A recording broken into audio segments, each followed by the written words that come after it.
يا لبنى؟ ايه ده؟ علاء؟ ايه يا علاء واقف بتعمل ايه؟ انت ماشيه ورايا ليه؟ لا ده انا رايحه اجيب مسحوق. مسحوق؟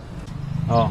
وانت ايه يا حبيبي رايح فين؟ انا رايح ميتنج ليوسف التجمع الخامس. حلو، انا كمان عندي ميتنج في التجمع السادس، خدني معاك. مفيش حاجه اسمها كده، مفيش حاجه اسمها التجمع السادس اصلا، ما عملوهاش. وانت ايه بقى صاحي من الصبح عمال تبعت في رسايل، بعت رسايل لمين؟ اوبر يا حبيبتي، بطلب اوبر. وطالما هو اوبر ماشي عمال تلف حوالين نفسك ليه وخايف كده؟ لا يا حبيبتي والله رايح الميتنج. حلو اوصلك. يلا بينا يا ريت. الحق مسج، رد عليها قول لها هزحلق مراتي البارده واجيلك. لا يا حبيبتي ده لقد وصلت. الحمد لله على سلامتها، خليها تيجي بقى اتعرف عليها. لقد وصلت كابتن محمود اوبر اهو. اهلا صباح الخير. ازيك يا كابتن؟ حضرتك وجهتك فين؟ التجمع الخامس. حلو، انا جوزي شغل في التجمع الخامس، توصلوا الشغل وتروح باعت لي مسج على الواتساب. انت معاك رقم؟ ايه ده؟ ايه ده؟